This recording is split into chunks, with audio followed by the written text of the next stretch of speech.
साथियों, आज हमारे साथ आम आदमी पार्टी के पूर्व नेता बलराम झा जी हैं।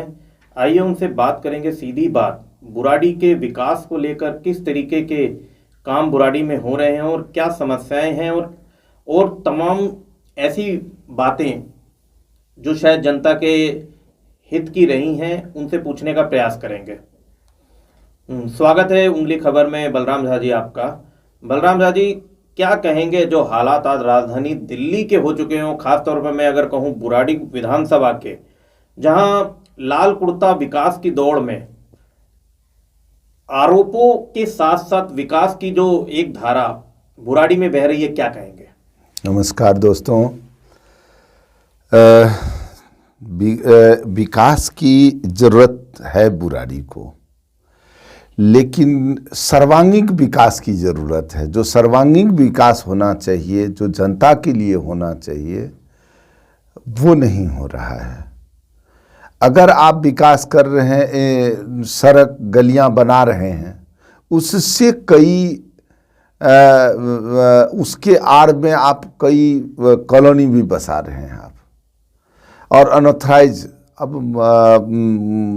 कॉलोनी बसा रहे हैं और अनियंत्रित ढंग से बस रहा है। उसका जो जनसंख्या जो है वो कहाँ जाएगा? उस सड़क पे ही तो लोड आएगा। क्वालिटी मेंटेन नहीं हो रहा है आपका। क्वालिटी, आप किसी भी काम का आप क्वालिटी मेंटेन देख लीजिए, कहाँ है ईमानदारी? अगर मैं बात करूं तो विकास के नाम पर कहीं ना कहीं अगर भ्रष्टाचार हो रहा है तो ये कोई मेरा कहना गलत नहीं होगा। अगर मैं बात करूं बुराड़ी के रोड निर्माण की, गलियों के विकास की, सीवर निर्माण की, इस पर लेकर आपका क्या नजरिया है? देखिए, हम लोग 2013 में जब आंदोलन करते थे, बीजेपी के यहाँ के विधायक थे, उनके विरुद्ध, तो इससे बढ़िया ईंट का उपयोग वो लोग करते थे उन दिनों, और उसका विरोध हम लोग करते थे। और इससे बढ़िया क्वालिटी का मसाला वो बना करके लगाते थे, उसका हम लोग विरोध करके यहाँ तक पहुँचे हैं। आज मैं देखता हूँ हमारे प्रतिनिधि कई जगह जा कर के कहेंगे कि आप लोग यहाँ के स्थानीय लोग तैयार होइए, आपके सामने मसाला बनाएगा, आपकी निगरानी में काम होगा। वो जब तक वो वहाँ कह रहे हैं तभी तक ये बातें हैं। वो वहाँ से आ जाएंगे, उस ठेकेदार को भी पता है, उस सबको पता है कि प्रतिनिधि आए हैं, तो वो जनता के सामने बोलेंगे क्या? बस बोल दिए, बात खत्म है, वो चले गए, कहानी खत्म। जो जिन प्रतिनिधियों की बात करी जा रही है, तमाम आरोप उन प्रतिनिधियों पे भी लग रहे हैं, क्योंकि जब वो आम आदमी पार्टी में आए थे तो किस तरीके से वो रहा करते थे कि आज उनका व्यक्तित्व वो काफी लग्जरी हो गया है। तो ऐसे जो प्रतिनिधि धड़ाधड़ आरोप प्रत्यारोप जिनके ऊपर लग रहे हैं, तो माननीय विधायक उन पर कोई कार्रवाई क्यों नहीं करते? ये कार्रवाई, इन प्रतिनिधियों का कोई दोष नहीं है, मैं इनका दोष नहीं दूंगा। जब राजा ही भ्रष्ट हो जाएगा तो प्रजा की क्या गणना करना है? अगर ये लोग, तो कार्यकर्ता को क्या दोष देना है? इन लोगों ने तो समर्पित भाव से दिन रात एक करके काम किया है, इनको मैं क्या दोष दूं? राजा जो सर्वग्रासी है, सर्वग्रासी, उस राजा को कह रहा हूँ जिसको हम लोगों ने पाल पोस करके अपना दमखम लगा करके लोगों का आशीर्वाद दिला करके बनाए, वो सर्वग्रासी हो गया है। मैं उसकी बात करूँगा। अगर मैं आज बात करूं, पूरी दिल्ली में एक नई परंपरा चल चुकी है, कट्टर ईमानदार। आम आदमी पार्टी का पहले कार्यकर्ता था, अब वो कट्टर ईमानदार हो गया। इस पर बलराम झा जी आप क्या कहेंगे? देखिए, ईमानदार शब्द या ईमानदारी अपने आप में एक तपस्या है, वो एक तप है। उससे बड़ा तप कोई नहीं हो सकता। जो सचमुच में ईमानदारी का जीवन जीता है, उनसे पूछिए कि ये एक तपस्या है। और जो लोग इसको ढाल बना करके भ्रष्टाचार करते हैं, वो तरह तरह का नाम दे सकते हैं कि कट्टर, तो भट्टर, तो सट्टर, ये तरह तरह का नाम दे करके, स्लोगन दे करके उसके आड़ में वो भ्रष्टाचार करते हैं। अगर मैं बात करूं, आम आदमी पार्टी के आप पुराने कार्यकर्ता रहे हैं और आम आदमी पार्टी को आपने बहुत ही विस्तृत रूप से बुराड़ी में फैलाया है। क्या कारण रहा कि विधायक से आप लोगों की काफी दिक्कतें रहीं? क्या कारण रहा कि आपको विधायक द्वारा आम आदमी पार्टी से बाहर किया गया?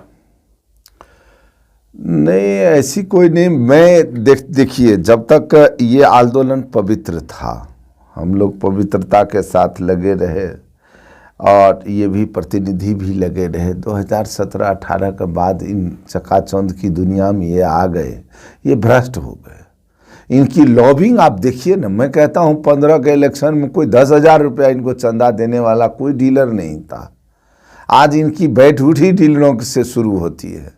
सुबह में इनके घर पे चले जाइए, कार्यकर्ता को फोटो देख करके अंदर नहीं बुलाते हैं। डीलर आए तो पहले गेट पर एक व्यक्ति रिसीव करने के लिए खड़ा रहता है। तो जिसका उद्देश्य हो गया सत्ता से पैसा, पैसा से सत्ता। अगर मैं बात करूं, कुछ पुराने कार्यकर्ता रहे हैं जिनका दबा, एक तरीके से जिनको दबा दिया गया, जिनके तमाम दुख दर्द, तमाम ऑडियो वीडियो भी रही हैं, वायरल भी रही हैं, ऐसे लोग जो तमाम आरोप लगा रहे हैं क्षेत्रीय विधायक पर और पार्टी पर, ऐसे लोगों के लिए आप क्या कहेंगे? देखिए, विधायक एक है, बाकी तो कौन है? अब देख लीजिए ना, पुराने लोग कौन बच गए हैं? एक भी कहाँ कोई दिख रहा है आपको? पुराने कहीं भी दिख रहा है? वो तो रोटेशन से भर्ती शुरू है, कार्यकर्ता की वैकेंसी शुरू है। अब इन लोगों ने गोपाल राय जी एक दिन कह रहे थे कि भाई कार्यकर्ता तो हायर कर लेंगे हम। हायर सिस्टम जिसके मन में आ गया तो वो हम लोगों को हायर नहीं कर सकते। उनकी औकात नहीं है कि हमें हायर कर सकते हैं। किसी भी नेता की इतनी औकात नहीं है कि हमको हायर कर सके। अगर मैं बात करूं, अभी हाल ही में निगम इलेक्शन हुए, आपके द्वारा भी अपनी महिला सीट होने के नाते आपने भी चुनाव लड़वाया यहाँ पर, और जो बुराड़ी में प्रत्याशी जीते और जिनको टिकट दी गई, क्या कहेंगे ऐसे प्रत्याशियों के लिए? नहीं, ठीक है, जिनको जनता ने चुना है, जनता का निर्णय सराखों पर है। जिनको जनता ने चुना है उनको जिम्मेवारी मिली है कि वो सेवा करें और सेवा दें, लेकिन पवित्रता से दें, ये उनकी जिम्मेवारी है। उसमें क्या हम कहेंगे। लेकिन जो इलेक्शन हुआ है उसमें आप देख सकते हैं कि इलेक्शन के निर्णय पर मत जाइए, इलेक्शन की प्रक्रिया पर जाइए। उसका असर अभी भी दिख रहा है। जितने लोगों को संयोजित करके आपने विजय प्राप्त की है, जितने लोगों का संयोजन आपने किया था और संयोजन करके उनसे लाभ लिए थे, आज उनको पे करने की बारी आई है तो झिला रहे हैं। उनको पे कीजिए। आपने सारे जितने भी वो फाइनेंसर लगाए थे, उस फाइनेंसर ने रुपया लगाया है, तब उसको कमाई तो होना चाहिए ना भाई। और जब कमाने की बारी आती है तब आप झल्लाते हैं, तब उसको भगाते हैं कि चले जाओ। वो बलराम झा थोड़े है कि 8-9 साल आपने यूज़ कर लिया। 2020 में आप पैर पकड़ रहे थे, दोनों भाई, चारों सारे परिवार मिल के पैर पकड़ करके बैठे हुए थे, भाई आप इधर उधर न हो जाएंगे तो हम इधर उधर हो जाएंगे। फिर जब इलेक्शन 20 का ख़त्म हो गया तो फिर सारी दुनिया ख़त्म हो गई। अगर मैं बुराड़ी के विकास को लेकर जिस तरीके से दावों की बात करी जा रही है, वहीं लोगों की जो मेजर समस्या रही है, चाहे ग्राम सभा की बात हो, चाहे पीने की समस्या की बात हो, चाहे सीवर निर्माण की बात हो, क्या कहेंगे इन बातों को, जिस तरीके से ये कार्यक्रम बुराड़ी में चल रहा है? देखिए, मैं बुराड़ी के लोगों को एक निवेदन करूंगा कि ये सीवर एक छलावा है और सीवर के नाम पे ये भ्रष्टाचार कर रहे हैं। सो बड़े मोटे लेवल का भ्रष्टाचार है। अब वो अभी उजागर नहीं होगा, इसलिए नहीं होगा कि ये 2025 के इलेक्शन में, चुनाव में ये उस चीज़ को उसको लॉन्च करेंगे और ये कहेंगे कि हम सीवर कनेक्शन फ्री दे रहे हैं आपको, फ्री के नाम पर ही कनेक्शन देंगे, चालू ये नहीं करेंगे सीवर। पर्दा तो तब हटेगा ना जब चालू करोगे, और जब नहीं चालू होगा, नहीं काम करेगा, नहीं फंक्शन होगा, तभी आपका पोल खुलेगा। एक पीने की समस्या बुराड़ी की सबसे बड़ी समस्या है। क्या रहा, क्या कारण है कि अभी तक बुराड़ी को पीने का पानी नहीं मिल पा रहा? देखिए, दुर्भाग्य है, ये जल बोर्ड के मेंबर हैं। मैं कहता हूँ ये लीडर नहीं है, इनके लीडरशिप क्वालिटी नहीं है। इनको इनमें क्वालिटी दलाल सी वाला क्वालिटी आ गया है, दलाली वाला, सेटिंग गेटिंग वाला क्वालिटी आ गया। मैं इनसे निवेदन करता हूं कि लीडरशिप क्वालिटी कुछ और होता है और सेटिंग गेटिंग दलाली वाला क्वालिटी कुछ और होता है।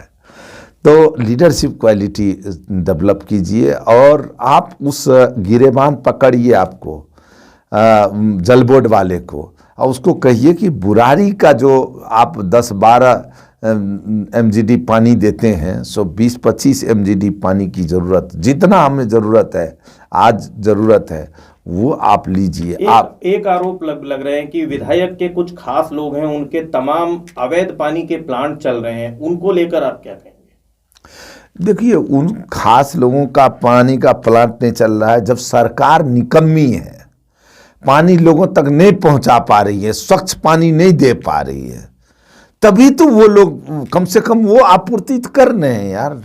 लोग मर जाएगा क्या पानी के लिए? मर जाए। सत्याग्रह कर रखा है लोगों ने, इनकी गलती हो गई है, इनको जिता दिया है। अब 25 साल 2025 तक तो ये रहेंगे ही, तब तक क्या पानी के बगैर लोग मर जाएगा। आप ये सरकार निकम्मी सरकार पानी नहीं दे पाई तो जिसको बिजनेसमैन लोग हैं अपना अपॉर्चुनिटी देख करके पैसे कमा रहे हैं, तो उसमें क्या गलत है? एक बड़ी समस्या उठ रही है बुराड़ी में, जो बुराड़ी की ग्राम सभा की जमीनें रही हैं, तमाम जोहड़ रहे हैं, उनको संरक्षित करने की जिम्मेदारी विधायक की रही थी, क्या कहेंगे? हाँ, ये नहीं कर पाए हैं, ये इसमें बिल्कुल विफल रहे। देखिए, इन्होंने पैसा कमाने का एक जरिया बना लिया।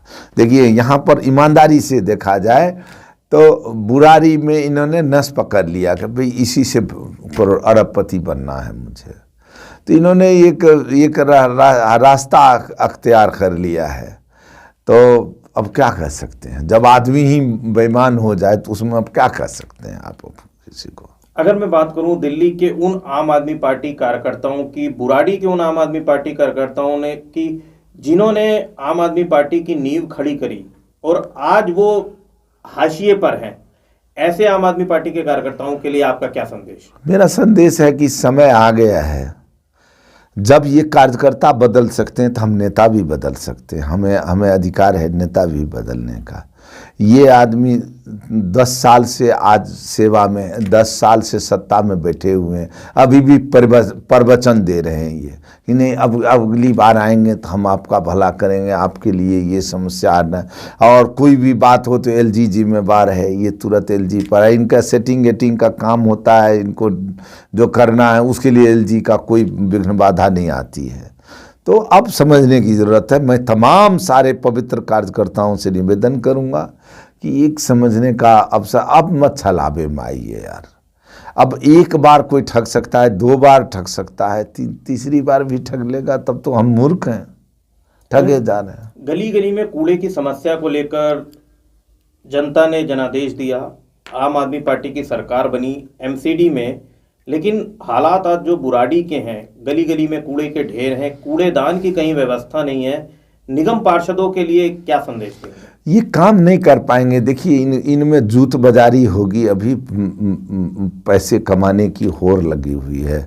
विधायक जी अपना अलग कमाने के होड़ में, उनका काम ही रह गया भाई सेटिंग गिटिंग का काम करना। भाई कहाँ से सारे डीलर की मीटिंग लेना है, सारे ठेकेदार से जहाँ से पैसे का आवागमन है उसकी मीटिंग लेना, फिर उसको मीटिंग करने के बाद उस पैसे को कहाँ सेटल करना है, किस फंड में लगाना है, उसकी मीटिंग करना। अब बुराड़ी विकास तो केवल नारा रह गया है ये। अगर मैं बात करूं सरकार की तरफ से, वो विधायक कार्यालय की तरफ से दावे किए जाते हैं कि बुराड़ी में लगभग 3000 करोड़ प्लस के विकास कार्य कराए गए, तो क्या लगता है इस विकास से सबसे ज्यादा फायदा किसको हुआ?